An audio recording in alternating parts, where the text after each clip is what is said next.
चलिए सब रेडी हैं? तो फ्रेंड जो आज हम लोग का जो सेट चलेगा ये बहुत ही इंपॉर्टेंट है ना कि यूट्यूब पर पहली बार हम लोग जो है समझिए कि एक महा आंदोलन लेकर के आए हुए हैं। जिस तरह से मतलब समझिए कि आपका एग्ज़ाम नज़दीक है और उसी के हिसाब से जो हम लोग का चलेगा सेट। आज मान लीजिए साइंस का सेट लेके चलेंगे, साइंस का बायोलॉजी का है, कल हम लोग उसके बारे में कुछ पढ़े हुए थे। अब आज जो है उसी का जो डिस्कशन करेंगे, सब ऑब्जेक्टिव टाइप का क्वेश्चन रहेगा। यानी कि जब तक से आपका एग्जाम होगा, यानी कि मान लीजिए हम लोग एक डेट लेकर के चले हुए हैं कि 30 से इधर एग्जाम तो होने वाला नहीं है, तो 30 तक हमारा बहुत सा चैप्टर खत्म हो जाएगा। और आप ये यकीन मान के चलिएगा कि अगर इस चैप्टर को अच्छे ढंग से आप वाचिंग करते हैं, यानी कि कान में ईयरफोन लगा करके, चाहे आप बहुत ही अच्छे जहाँ बैठ करके जहाँ आवाज़ वाज ना होता हो, और इस ग्रुप में जितने भी हम लोग डिस्कस करेंगे क्वेश्चन को आप अच्छे ढंग से सुनिएगा, तो हमें पूरा विश्वास है कि आपको इससे क्वेश्चन छूटने वाला नहीं है। क्योंकि देखिए पढ़ने से देखते हैं ना कि मूवी जो है आप देखते हैं 3 घंटा का, तो आपको ऑटोमेटिक याद हो जाता है, क्योंकि देखने के साथ साथ सुनते भी हैं। उसी प्रकार से जितना लिखिएगा, लिखने से अच्छा सुनने से ज़्यादा याद होता है। तो आप आराम से जो है बैठ करके आपको ऑब्जेक्टिव टाइप का क्वेश्चन देंगे, एक बार 2 बार वीडियो को देखिएगा। आप यकीन मान के चलिए, आपको मतलब 100% आपको गारंटी दे रहे हैं कि इससे बाहर क्वेश्चन तो आता नहीं है और आपको याद भी हो जाएगा। तो ये बहुत ही बड़ा पहल है, तो इसमें आप जो है जरूर पार्टिसिपेट कीजिएगा। और बात है जिनको अगर पीडीएफ चाहिए, देखिए शर्मा गैस है, अगर जिनको पीडीएफ चाहिए वो आपको पीडीएफ अवेलेबल करा देंगे। एक व्हाट्सएप नंबर कल ही दिए हुए थे, कल वाला वीडियो में देख लीजिएगा आप, तो आप वहाँ से ले सकते हैं या टेलीग्राम से भी जुड़ सकते हैं, तो आपको वहाँ से पीडीएफ दे देंगे। तो इससे क्या होगा आपको कि हमेशा जो है पीडीएफ आपके पास जाता रहेगा और आपको बुक लेने की आवश्यकता नहीं रहेगा। देखिए पढ़ने का मतलब है कि यदि अधिक से अधिक पैसा खर्च नहीं करना, अधिक से अधिक मेहनत खर्च करना। और अभी ऑनलाइन का समय है, मतलब डिजिटल समय आ गया है, तो ज़्यादा बुक लेने की आवश्यकता नहीं है। तो ठीक है, चलिए आप लोग रेडी हैं? तो आज हम लोग को जो पार्ट है, यानी कि बायोलॉजी का पार्ट है, पहला पार्ट है मान के चलिए वो, यानी कि ऐसे तो लेसन में 6 आता है, लेकिन बायोलॉजी का पहला पार्ट वहीं से स्टार्ट होता है। पार्ट का नाम आपका जैव प्रोग्राम है। हम 2 भाग में बांटे हुए हैं, आप भी ध्यान से सुनिएगा। आपका जितना सही होगा कॉमेंट कीजिएगा कि हमारा कितना सही हो रहा है। आज इसका चलाए हुए हैं, कल दूसरा चैप्टर चलाएंगे, हो सकता है कि दूसरा सब्जेक्ट भी चलाएंगे, तो बारी बारी से हम लोग को चलता रहेगा। ये बहुत ही अच्छा पहल है। आपको लाइव जुड़ने से और आंसर देने से बढ़िया रहता है ग्रुप में डिस्कस करना। आप आराम से सुनिए और उसको ध्यान से याद हो जाएगा, क्योंकि आपको उतना समय ज़्यादा इन्वेस्ट नहीं होता है। जैसे कि मान लीजिए एक ऑनलाइन क्वेश्चन में एक अगर क्वेश्चन टीचर बताता है तो उसमें कम से 2 मिनट का समय खींचता है। आप बताइए भैया, आप बताइए दीदी, इसे करने समय चला जाता है और उसको समझ नहीं पाते हैं। तो आपके लिए बहुत ही कीमती समय है, सेकंड का आपके पास कीमती समय है, तो इसका महत्व रखिए और महत्व से अच्छा रिजल्ट लाइए। क्योंकि 10 क्लास का रिजल्ट सबको ध्यान में रहता है कि कितना आपका अच्छा नंबर आया है या नहीं आया है, तो ये मायने रखता है। और आगे लाइफ का सीढ़ी जो है ना, यहीं से आप मतलब समझिए कि अब स्टार्ट हो गया है। बचपन में क्या किए नहीं किए उसको कोई मतलब नहीं है। आगे बीए यानी कि 55 में क्या कीजिए वो भी कोई मतलब नहीं है। यानी कि बचपन और 55 छोड़िए, अभी जो युवा जो अवस्था है, इस युवा अवस्था में सुधार करने का आपकी पहला टारगेट है। इस टारगेट को बढ़िया सफल बनाइए। यानी कि I wish you best of luck. यानी कि जितना भी चलेगा आपका, मेरा कामना रहेगा कि आपका जो है हमेशा किस्मत भी साथ दे और एंड योर हार्ड लेबर। यानी कि आपका जो है बहुत ही, देखिए किसी का भी जो होता है ना, लेबर करना बहुत बड़ा बात है। आप जितना हार्ड लेबर करते हैं, यानी कि बिलीव इन हार्ड लेबर, सबसे बड़ा विश्वास होना चाहिए अपने हार्ड लेबर के ऊपर। ठीक है, तो चलिए बात करते हैं, ज़्यादा बात नहीं करते हैं इधर। अब हम लोग आते हैं, देखिए इधर से जो ग्रुप है वाई ग्रुप, यानी कि इधर ग्रुप आपका ए बी ग्रुप करते हैं। लड़की वाला का जो ग्रुप है ए है।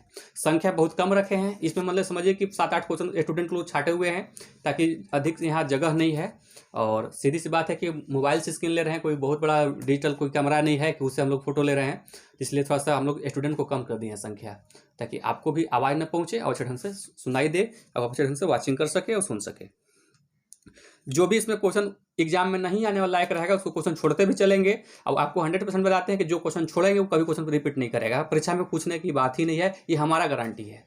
ठीक है, तो चलिए पहला क्वेश्चन स्टार्ट करते हैं इधर से, यानी कि लड़की लोग से। बोलो रेडी है ना? तो पहला क्वेश्चन है, किसी जीव द्वारा किन कच्ची सामग्रियों का उपयोग किया जाता है? आपको ऑप्शन देंगे अच्छे ढंग से और बताते चलिएगा। पहला है जल, ऑक्सीजन, अपर्याप्त पोषक खाद्य पदार्थ, यह सभी या इनमें से कोई नहीं? ये सभी। यानी कि ध्यान समझिएगा, किसी भी यानी कि जीव द्वारा कच्ची सामग्री, सब चीज की आवश्यकता होगा, जल की भी आवश्यकता होगा, ऑक्सीजन की भी आवश्यकता होगा, अपर्याप्त पोषक खाद्य पदार्थ की भी आवश्यकता होगा। यानी कि ऑप्शन हमारा हो जाएगा ये सभी। इधर से बारी है लड़के लोग से, एक कोशिकीय जंतु कौन सा है? अमीबा। यानी कि कोशिका कौन सा जंतु है? अमीबा। अच्छा, अमीबा की बात आती है तो अमीबा का कुछ बताते भी चलते हैं। अमीबा देखिए कोशिकीय जीव है। यह जो अपना भोजन करता है, यह जो भोजन कुटपाद के माध्यम से करता है। और यानी कुटपाद में जो किनारे किनारे बना होता है अमीबा, कोई आकार नहीं होता है। और जो जन्म देता है, यानी जन्म करता है, तो जो है द्विखंडन से जन्म करता है, मतलब एक बार में दुइये बार टूटेगा। ठीक है, चलिए नेक्स्ट बात करते हैं। अमीबा अपना भोजन किसकी सहायता से करता है? देखिए यही गया क्वेश्चन ही। किसके माध्यम से? कुटपाद के माध्यम से अमीबा जो है अपना भोजन पकड़ता है या करता है, दोनों सही है, कोई गलत नहीं है। इसमें पकड़ता है दिया हुआ है, लेकिन कोई दिक्कत नहीं है। चलिए नेक्स्ट है, विषमपोषी जीव अपने पोषण के लिए प्रत्यक्ष या परोक्ष रूप से आश्रित रहते हैं। आपको देते हैं ऑप्शन। पहला में कौकों पर, शैवालों पर, या हरे सोपोषी पौधों पर। हरे सोपोषी पौधों पर, बिल्कुल ठीक है, अच्छे ढंग से बता रहे हैं। चलिए नेक्स्ट है, अमीबा अपना पोषण कैसे करता है? आपको ऑप्शन देते हैं। कुटपाद से, कोशिका द्रव से, पाचन से, या एक कोशिकीय से? कुटपाद से, बिल्कुल ठीक बता रहे हैं। यानी कि अमीबा अपना पोषण जो है कैसे प्राप्त करता है? तो कुटपाद के माध्यम से प्राप्त करता है। चलिए बहुत अच्छा है। कुटपाद किस में पाया जाता है? फिर वही क्वेश्चन रिपीट है, किस में पाया जाता है? अमीबा में। चलिए बिल्कुल ठीक है, आगे बताइएगा आप लोग। कवक में पोषण की कौन सी विधि होती है? स्वपोषी पोषण, या समभोजी भोजी पोषण, या विषमपोषी पोषण, या इनमें से सभी? कौन सा होगा? विषमपोषी पोषण, बिल्कुल ठीक है। कवक में जो है विषमपोषी पोषण होता है। विषमपोषी पोषण और स्वपोषी पोषण कल पढ़ाए हुए हैं। अगर आपको समझ में नहीं आ रहा तो कल एक वीडियो छोटा सा बनाए हुए हैं, उसमें आप देख सकते हैं। चलिए नेक्स्ट है, स्वपोषी पोषण के लिए आवश्यक तत्व कौन कौन सा है? जैसे कि CO2, H2O, क्लोरोफिल, सूर्य का प्रकाश, ये सभी चाहिए। यानी कि किसी भी स्वपोषी पोषण मतलब पेड़ पौधा, अब पेड़ पौधा को भोजन करने के लिए इतना चीज आवश्यकता होना ही चाहिए। कौन कौन सा? यानी कि सूर्य का प्रकाश, CO2, H2O और क्लोरोफिल, है ना। क्लोरोफिल के कारण ही पेड़ पौधे के पत्ते क्या होते हैं? हरे होते हैं। चलिए नेक्स्ट है, प्रकाश संश्लेषण की क्रिया में ऑक्सीजन बाहर निकलता है। आप ऑप्शन देते हैं। प्रकाश संश्लेषण की क्रिया में ऑक्सीजन क्या होता है? बाहर निकलता है। पहला में है जल से, या CO2 से, ग्लूकोज से, या पर्णरहित से? किसे होता है? CO2 से, बिल्कुल ठीक है। चलिए नेक्स्ट है, प्रकाश संश्लेषण का अंतिम उत्पाद क्या होता है? बहुत इंपॉर्टेंट है, परीक्षा में बहुत बार क्वेश्चन पूछा हुआ है। प्रकाश संश्लेषण का अंतिम उत्पाद क्या है? क्या चीज है? ग्लूकोज, बिल्कुल ठीक है।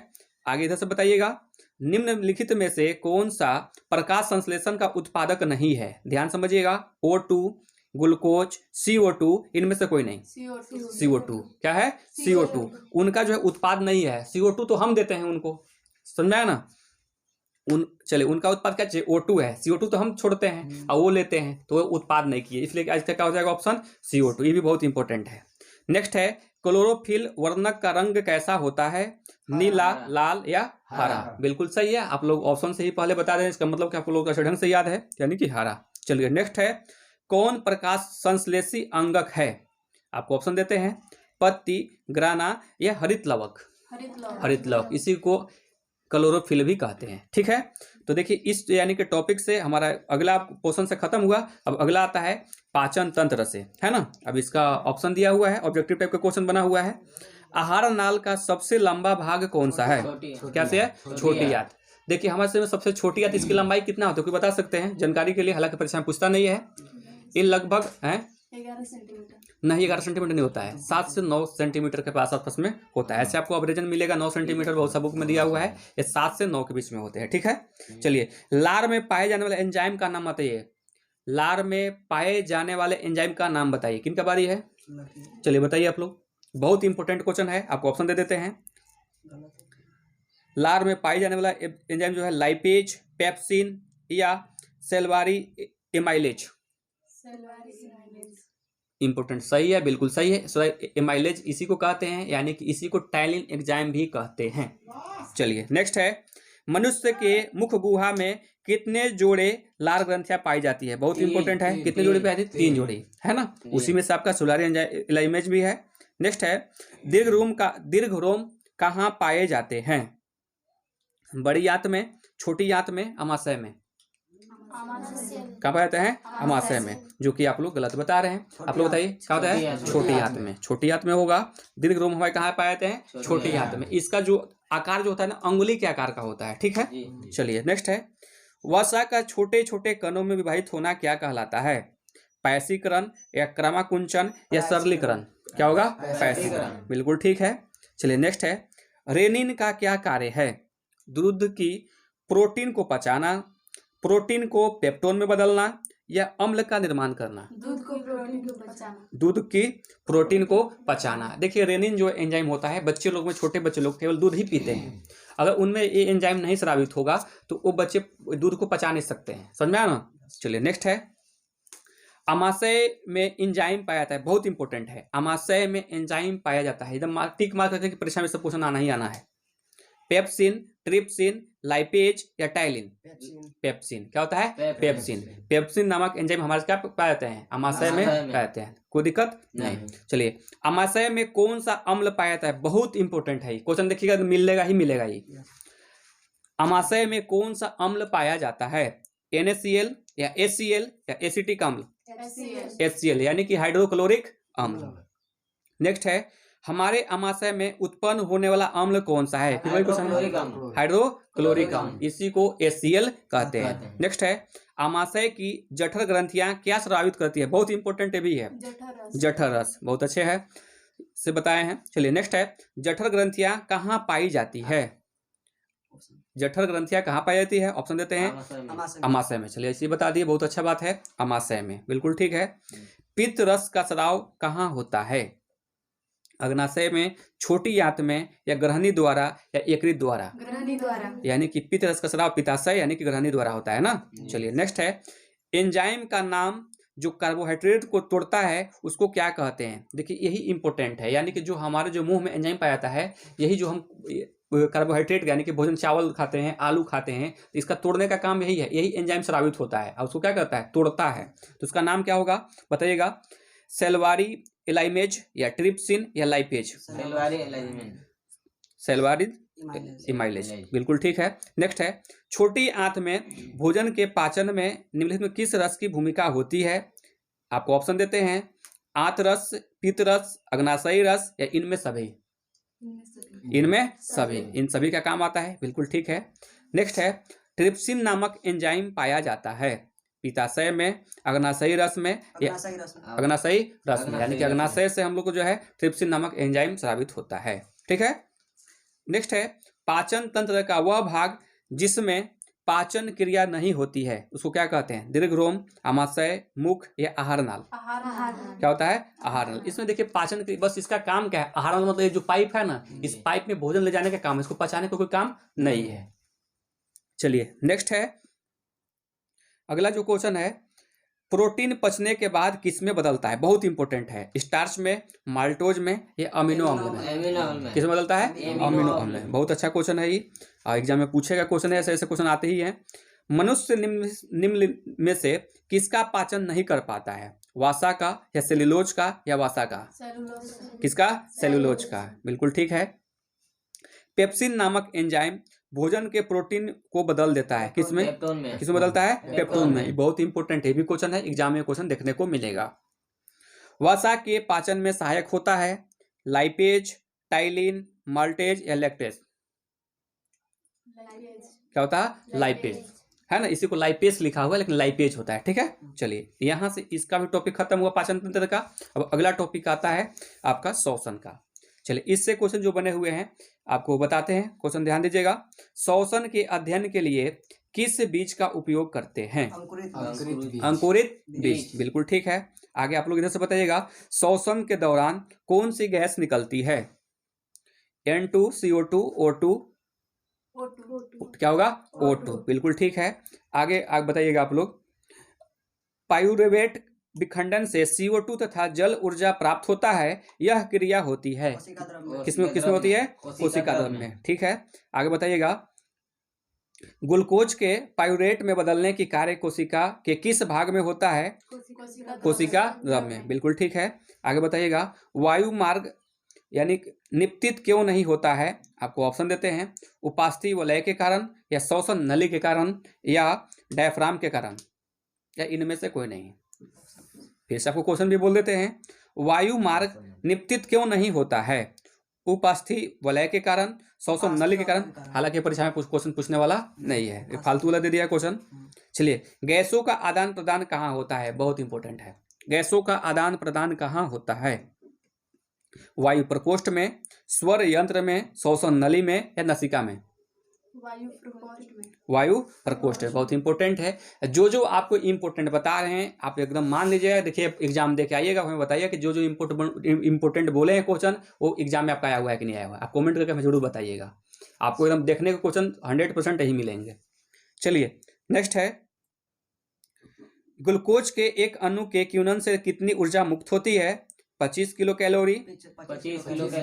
25 किलो कैलोरी। चलिए बिल्कुल ठीक है। अगला है, ग्लूकोज के एक अणु के संपूर्ण ऑक्सीजन से कितनी ऊर्जा मुक्त होती है? आपको बताना है 2830 kilo joule, 25 kilo calorie joule या 30.5 किलो जूल। नहीं 30.5 नहीं होगा, कितना होगा? 2830 यानी कि 2830 किलो जूल। चलिए बिल्कुल ठीक है। आगे बताइएगा, श्वसन का मध्यवर्ती पदार्थ क्या है? आपको ऑप्शन देते हैं, पायूरिक अम्ल या इथेनॉल या लैक्टिक अम्ल। क्या होगा? पायूरिक अम्ल। बिल्कुल ठीक है। चलिए नेक्स्ट है आपका, गुब्बारे जैसी संरचना को क्या कहा जाता है? नेफ्रॉन या एल्वेओलाई, ट्रेकिया या डायफ्राम? एल्वेओलाई। चलिए बिल्कुल ठीक है। अगला क्वेश्चन बताइएगा आप लोग, कोशिका का पावर हाउस किसे कहते हैं? किसको कहते हैं? माइटोकॉन्ड्रिया। ये भी आपके एग्जाम में पूछेगा। देखिए ये जो क्लास का है 9th क्लास का क्वेश्चन इसमें अपडेट किया हुआ है। ठीक है। पौधों में श्वसन होता है फ्लोएम द्वारा या स्टोमटा के द्वारा या जाइलम के द्वारा? स्टोमटा के द्वारा। जो पौधे में रंध्र जो होते हैं ना, देखे होंगे ना आप, पत्ती में छोटा छोटा रंध्र होता है, बिंदु के साइज का होता है ना, तो वही उसी के माध्यम से वो करते हैं श्वसन। ठीक है। चलिए आगे बताइएगा, पौधों में श्वसन की क्रिया यानी कि अंतर्गत एटीपी टूटने वाली कितनी ऊर्जा मुक्त होती है? बहुत इंपॉर्टेंट ये भी है, एटीपी टूटने से कितनी ऊर्जा मुक्त होती है? कितना? आपको ऑप्शन देते हैं, 305 किलो जूल प्रति मोल या 30.5 किलो जूल प्रति मोल। 30.5 किलो जूल प्रति मोल। चलिए नेक्स्ट है, एक फास्फेट जो एटीपी के अंतस्थ रहता है और उसको टूटने में कितनी ऊर्जा मुक्त होती है? आपको देते हैं ऑप्शन, 25 किलो जूल या 30.5 किलो जूल, 30.5 किलो जूल। बिल्कुल ठीक है। आगे बताइएगा, कीटों में प्रमुख श्वसन अंग कौन सा है? क्या है? ट्रेकिया। बिल्कुल ठीक है। तो इससे भी आपका टॉपिक से खत्म होता है। अगला जो टॉपिक है आपका उत्सर्जन से। पहला क्वेश्चन है, कौन सा उत्सर्जी अंग है? आमाशय, ब्रिक, आंख या इनमें से कोई नहीं? नहीं, आमाशय उत्सर्जन अंग नहीं है। आमाशय जो है पचाने का काम, यानी कि उसको जो है काम करता है, उसमें बहुत से एंजाइम निकलते हैं, HCl है। हाँ ब्रिक होगा। ब्रिक मतलब किडनी होता है ना, कल भी बताए हुए थे, इसके बारे में चर्चा किए हुए थे। नेक्स्ट है, कौन मनुष्य का एक उत्सर्जी अंग नहीं है? अग्नाशय या कौन सा होगा? अग्नाशय। चलिए नेक्स्ट है, मानव ब्रिक किस प्रणाली का एक हिस्सा है? उत्सर्जन। क्या होगा? उत्सर्जन। उत्सर्जन एक हिस्सा है। चलिए, ब्रिक की रचनात्मक और क्रियात्मक इकाई को क्या कहते हैं? बहुत ज्यादा इंपॉर्टेंट है, परीक्षा में देखने को मिलेगा। नेफ्रॉन, गुर्दे, कोशिका। नेफ्रॉन ठीक है। लगभग 10 लाख के आसपास में एक मतलब किडनी में इनका संरचना होता है, जालीनुमा। किसी व्यक्ति के शरीर में गुर्दे कहाँ स्थित होते हैं? बहुत इंपॉर्टेंट है। पेट के रीढ़ के अगल बगल, है ना। चलिए बहुत अच्छा बात है। मूत्र में अपशिष्ट पदार्थ कौन सा होता है? Glucose, urea. कौन सा होता है? यूरिया। ठीक है ना। चलिए, मूत्र का पीला रंग किसकी वर्णक के कारण होता है? यूरोक्रोम के कारण। हालांकि सब जानकारी के लिए क्वेश्चन दिया हुआ है। मानव में डायलिसिस थैली होती है, नेफ्रॉन, न्यूरॉन, माइटोकॉन्ड्रिया या फेफड़ा? क्या होगा? नेफ्रॉन। ठीक है ना। डायलिसिस का मतलब होता है जैसे कि आपका किडनी खराब हो गया तो आपको डॉक्टर फिर से ब्लड को क्या करता है? अलग से साफ करके, कृत्रिम विधि से उसको कहते हैं अपोहन विधि के द्वारा क्या कहता है? ब्लड को साफ करके फिर से आपको सप्लाई किया जाता है, शरीर में डाल दिया जाता है। चलिए नेक्स्ट है, रक्त में उपस्थित पदार्थों को बड़े अणु किस विधि द्वारा छाने जाते हैं? किसके द्वारा? अपोहन द्वारा। बिल्कुल ठीक है। अगला क्वेश्चन है, प्रत्येक गुर्दे की लंबाई कितनी होती है? 11 सेंटीमीटर। कितना होता है? 11 सेंटीमीटर। चलिए बिल्कुल ठीक है। अब हमारा अगला टॉपिक आता है यानी कि वहन से। कौन सा? वहन से। और वहन से जो क्वेश्चन बनेंगे इस प्रकार से हैं। वहन मतलब कि पादप में परिवहन ना।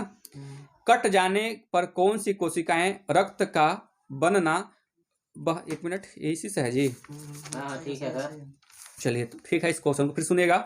कट जाने पर कौन सी कोशिकाएं रक्त का बहना रोक देती है? प्लेटलेट्स, आरबीसी या डब्ल्यूसी? क्या चीज? प्लेटलेट्स, बिल्कुल सही है। मनुष्य के हृदय में कितने कोष्ठ होते हैं? 4। यानी कि देखिएगा इसमें पादप से भी है और रक्त से भी, वहन से भी है ना, ये दोनों क्वेश्चन मिक्स कर दिया है।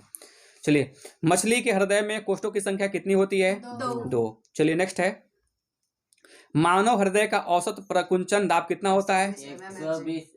120 mm जी। ये जितना भी चारों क्वेश्चन बताए हैं बहुत इंपॉर्टेंट है। चलिए नेक्स्ट है, मानव हृदय में कितने अलिंद होते हैं? ये भी इंपॉर्टेंट है। 2। मानव हृदय में कितने निलय होते हैं? ये भी इंपॉर्टेंट है। मनुष्य के हृदय में कैसा परिसंचरण होता है? दोहरा, एक बार ब्लड CO2 के साथ और एक बार O2 के साथ, कोई दिक्कत नहीं है। चलिए नेक्स्ट है, किसके द्वारा हृदय में रक्त के संपूर्ण शरीर में पंप किया जाता है? आलिंद द्वारा या निलय द्वारा या फेफड़ा द्वारा? किसके द्वारा? निलय द्वारा, बिल्कुल ठीक है। शुद्ध रक्त को हृदय से शरीर के विभिन्न भागों तक ले जाने वाली रक्त वाहिनिकाएं कहलाती है? क्या कहलाती है? रक्त वाहिनियां क्या कहलाती है? अलिंद, निलय, धमनियां या शिराएं? क्या कहलाती है? धमनियां। चलिए ठीक है। नेक्स्ट है, लाल रक्त कोशिकाओं में पाया जाने वाला हीमोग्लोबिन किसका वहन करता है? ऑक्सीजन का, बहुत इंपॉर्टेंट है। परीक्षा में पूछता है कि हीमोग्लोबिन में कौन सा तत्व पाया जाता है, तो ध्यान दीजिएगा हीमोग्लोबिन में फेरस यानी कि लोहा तत्व पाया जाता है, ठीक ना।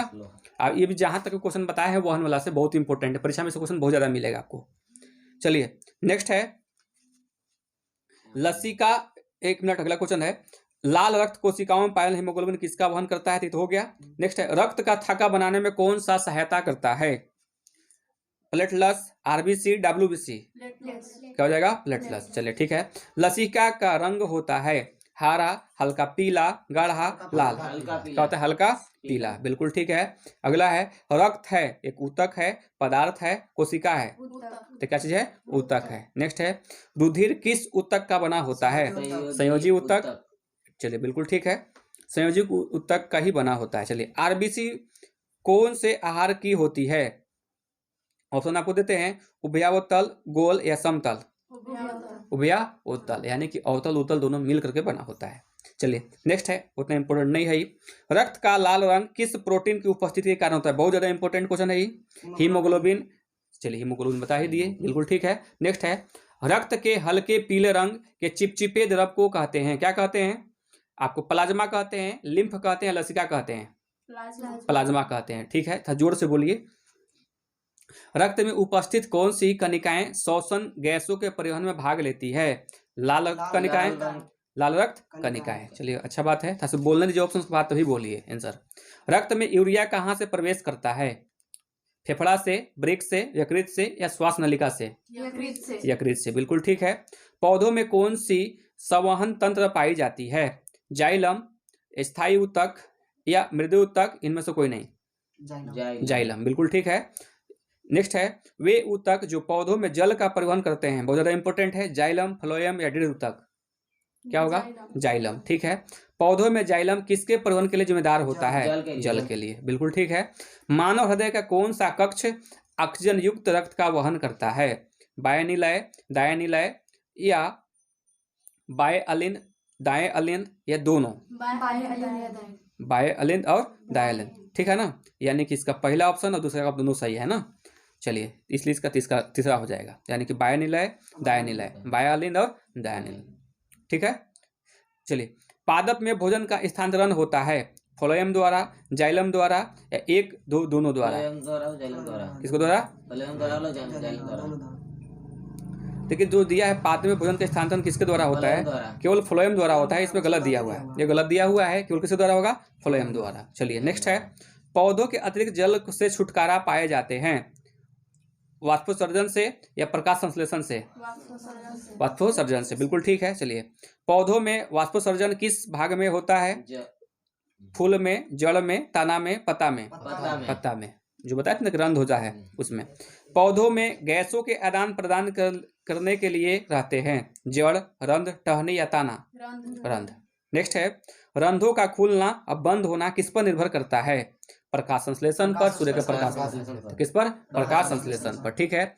मैग्नीशियम पाया जाता है क्लोरोफिल में, आरबीसी में या वर्णित लौक में? क्लोरोफिल में, बिल्कुल ठीक है। नेक्स्ट है, रक्तचाप मापने के उपकरण को क्या कहते हैं? स्फेगोमैनोमीटर। Very good, sphygmomanometer. चलिए नेक्स्ट है डायलिसिस मशीन द्वारा रक्त के शुद्धिकरण की प्रक्रिया क्या कहलाती है?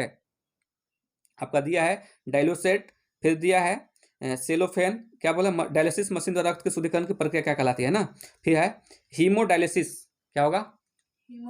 हीमोडायलिसिस, आपका आंसर यही होगा। तो यहाँ तक हमारा जो है पाठ खत्म होता है फ्रेंड। यदि वीडियो अच्छा लगा होगा और फेथफुल आपके लिए होगा तो जरूर सब्सक्राइब करना, क्योंकि सब्सक्राइब ही कीजिएगा तभी आपको भला होगा, क्योंकि आप तो फी दे नहीं रहे हैं। और इस वीडियो को अच्छे ढंग से वॉचिंग कीजिएगा और एकदम मान के चले कि क्वेश्चन इससे कोई बाहर नहीं आना है, एकदम 100% गारंटी है। और इसके बाद जैसे ही खत्म होगा उसका मॉडल सेट लेकर चलेंगे, जो 5 मॉडल सेट क्वेश्चन पूछा हुआ है। आप आराम से इसका पीडीएफ चाहिए तो पीडीएफ पहले ले लीजिए और आपको व्हाट्सएप से जुड़ लीजिए, पीडीएफ ले करके आप देखते चलिए कि हमारा कितना सही हो रहा है। सबसे पहले तो काम कीजिए कि आप सुनिए इस चीज़ को, आप कितना आप सही बता पाते हैं। अगर नहीं बता पाते हैं तो सबसे बड़ा कमी है। आपको कहीं बैठ के सुनने सुनाने से बेटर है कि मोबाइल से आराम से वॉचिंग कीजिए और समझिए। अगर याद नहीं भी है तो घबराने की आवश्यकता नहीं है। यह जो है कम से कम 4 से 5 में टॉपिक खत्म हो जाएगा, सारा चैप्टर ही खत्म हो जाएगा। आपको परीक्षा तक में काम उतना ही से आना है। और ये ऑब्जेक्टिव क्वेश्चन बहुत इंपॉर्टेंट मायने रखता है, इसको मजाक में लेके मत चलिए। और समय कम है, अच्छे ढंग से स्कोर करना है तो आप हमेशा हमसे जुड़ के रहिए, बहुत ही अच्छे ढंग से आपको देखने को मिलेगा। हाँ, शुरुआत फेज में देख रहे होंगे तो कुछ अजीब सा लग रहा होगा, लेकिन धीरे धीरे इसमें मन में बैठ जाएगा तो बहुत ही अच्छा आपको तैयारी हो जाएगा। आप एक बार पढ़ करके और फिर टेस्ट देने का प्रयास कीजिए। टेस्ट अब यही टेस्ट है, यानी कि किस क्यूज जो हम लोग कर रहे हैं। देखें ना, सबको याद बहुत अच्छे ढंग से हो चुका है। ये लोग याद किए होते पहले, इसलिए आज सारा के साथ सही बताए हुए हैं। तो आप भी ऐसा अगर करना चाहेंगे तो आप हमसे जुड़ करके आप बिना बुक लिए हुए पीडीएफ लीजिए और पढ़ने के बाद एक बार उसको पीडीएफ को देखिए और फिर से क्यूज को सुनिए।